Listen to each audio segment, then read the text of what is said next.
السلام عليكم ورحمة الله وبركاته. طلعت بهذا الفيديو وأنا كلي فرح وبهجة وفي غاية الانبساط.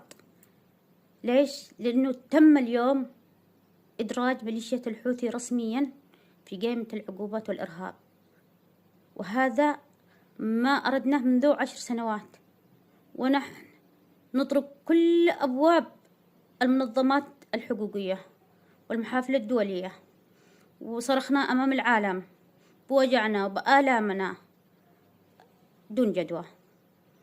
بعد أن تأذى المجتمع الدولي من مسرحيات الحوثي الهزيلة باسم البحر الأحمر وضرب السفن،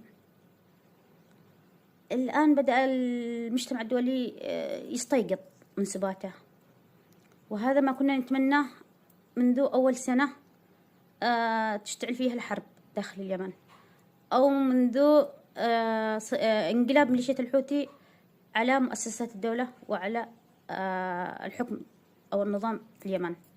بس الحمد لله أنه إجا القرار ولو متأخر، وقد فقدنا مئات الآلاف من الشهداء، ومعنا عشرات الآلاف من الأسرى، ومعنا مئات الآلاف أمهات ثقالة ونساء مرملات وأطفال يتمت.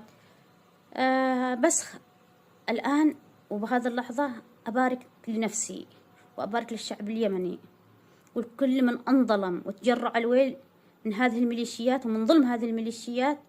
اليوم هو يوم ميلاد جديد وعصر جديد.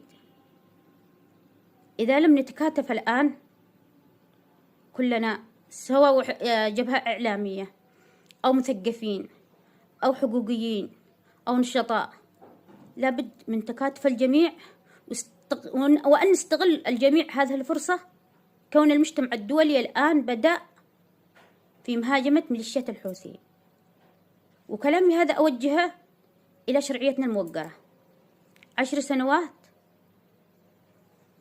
لم نشوف شيء على أرض الواقع سوى التخاذل والتماهي، ولا وجدنا شيء ملموس يدل على أن احنا تغلبنا على هذه الميليشيات.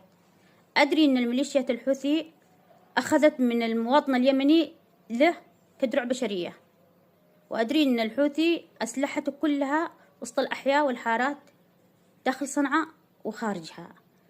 بس الآن يجب علينا أن نتكاتف الجميع وأن نسعي بجدية. احنا لا نرد سلام مع هذه الميليشيات، ولا نرد تفاوض ولا حوار.